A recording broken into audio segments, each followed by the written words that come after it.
Hello, viewers. How are you all today?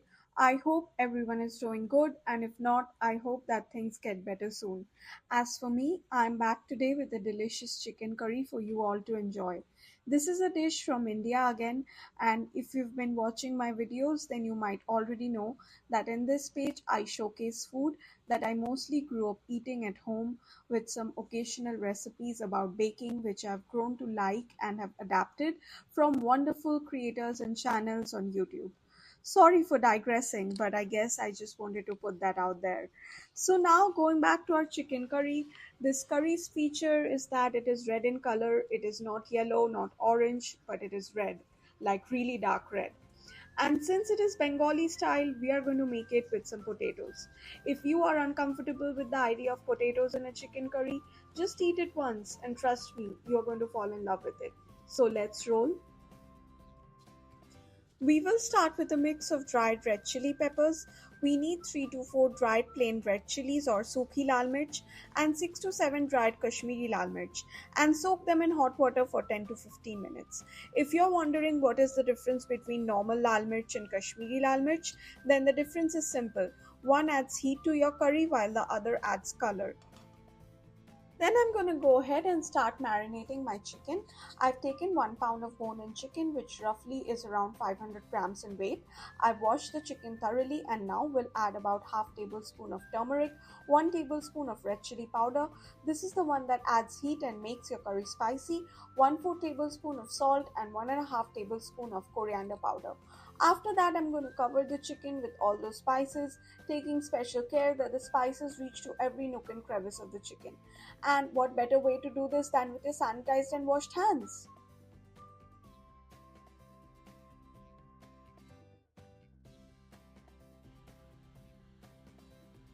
Once the chicken is marinated, we are going to start with chopping the ginger, garlic, and onion. I'm going to start with chopping the ginger into tiny pieces so that it gets easier to crush it. You can, of course, blend your ginger in a blender or mixer if you are doing it in large batches. I personally prefer to crush fresh ginger every time. Then start with peeling the garlic. I always find that peeling garlic is much easier when it is dry. What do you guys think? Do let me know. So I always wash them after peeling.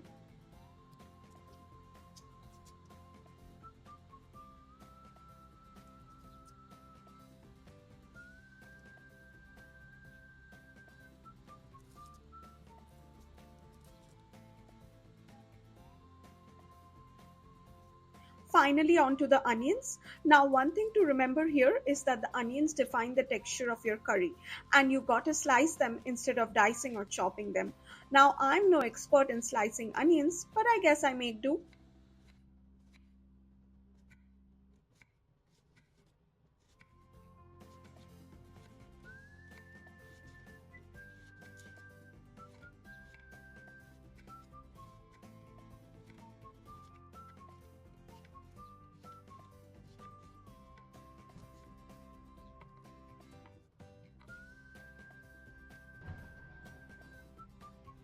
Once the chopping is done, I'm going to go ahead and start crushing the ginger. I add a bit of water while crushing, which makes the texture of crushed ginger more like a paste.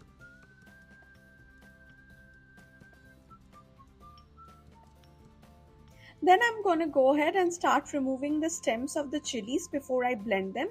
The chilies should have been softened by now. We will be making a thick paste of the chilies with the garlic, and for this you can add as much water as needed. I've added the same warm water in which the chilies were soaked, and I needed around 2 tablespoons of it.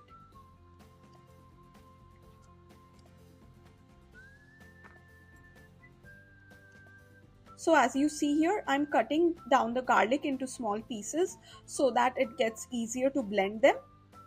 And I'll be adding, as I mentioned before, some water to this so that it forms a thick paste. And then finally blend it all. Now I've taken around 350 grams of curd and I'm going to beat it really nicely, because if you don't beat your curd, then it is going to curdle in your curry and it's going to worsen it. It's going to worsen the texture. So basically you need to beat it really nicely. And I've also taken two medium sized potatoes and washed them, and I'm going to cut it into halves. Then we are going to move forward from the prep stage to the cook stage, and we are going to heat some mustard oil in a pan. I have taken a generous amount of oil here. If you want to cut down on the amount of oil, you can definitely do that. But this curry tastes better with some good amount of oil. And I've added around 2 pinches of turmeric powder because I'm going to fry my potatoes, and I want my potatoes to be good looking and yellow and crisply fried. So yeah, that's how I fry my potatoes.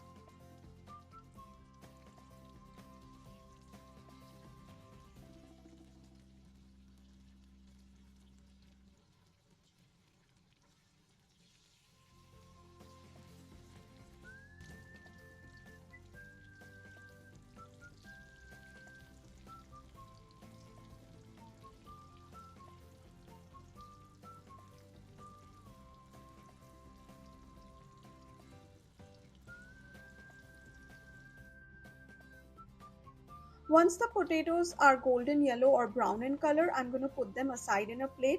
And in the same oil, I'm going to add my tempering, which is whole spices. And those are just going to be the garam masala for this curry. Garam masala basically consists of four main ingredients: cardamom, clove, cinnamon, and bay leaves, which literally translates to elaichi, darchini, long, tej patta. And then you can see I'm adding the crushed ginger as well to the oil, and we're going to wait until the ginger is rid of its raw smell and it turns brown in color. After the ginger has cooked and become brown, I'm going to add the paste which I made earlier. We are going to cook this thoroughly as there is going to be a lot of raw smell from the red chilies and the garlic pieces. So cook it for around 5 minutes.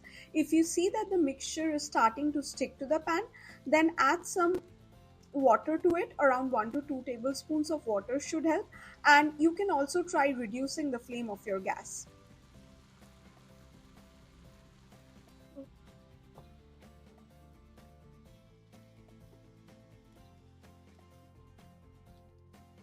Finally, when you see that the paste is cooked, you will see that the oil is getting released from the paste.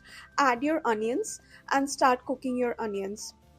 At this point, your flame should be at a medium high.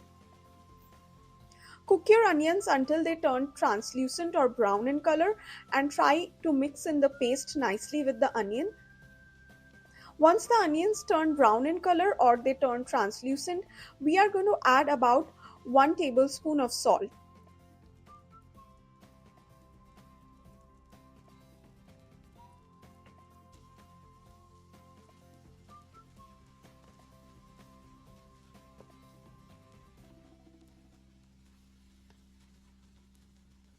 When the onions have cooked, you will see that they'll start releasing the oils. And then finally, we'll add our chicken at this stage. We'll mix the chicken nicely with the other spices and the onions.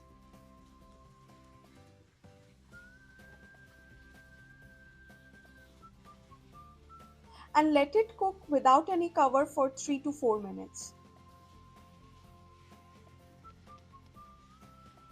Then we'll add around 1 tablespoon of Kashmiri red chili powder. This is the one that adds color to your curry. We have already added some whole Kashmiri red chilies in the form of the paste, but this just allows some additional color. Then finally add in your potatoes so that they can also absorb the spices that are there in your curry, and mix them nicely. At this point, reduce the flame of your gas to low and add in the blended curd. If you don't reduce it to low, there is a chance that your curd might curdle the curry or the texture of your curry. You might notice that I've just taken half of the original quantity of the curd. That is because I realized that I had taken too much curd. So the updated quantity of the curd is not 350 grams but 175 grams.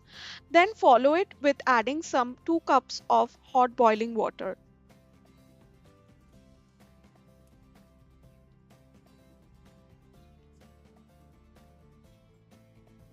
After adding in the hot water, we are going to cover it and cook it for 20 minutes. In between 20 minutes, remove your cover and stir the curry just to check that the chicken or the potatoes are not getting stuck to the bottom of the pan. Although the chances are less if you're taking a heavy bottom pan, but still it's good to check. After 20 to 25 minutes, when you see that the bones of your chicken are visible, you can understand that the chicken is cooked. So add in your ground garam masala. I always prefer to add some homemade garam masala, but you can add store bought if you want to.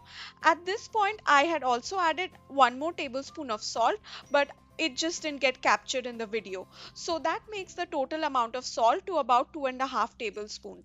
And I'm adding some more hot water because I didn't like the consistency of the curry, but you can skip it. This would be followed by one pinch of sugar. As I've mentioned before, sugar adds balance to the taste. And that is it, guys. Enjoy a curry with hot rice or pulao. And that's the end of the video, guys. Do let me know in the comment section how you liked it, and subscribe to my channel Biryani Mishti and more for more such content. Hope you guys have a good day and enjoy eating. Bye bye.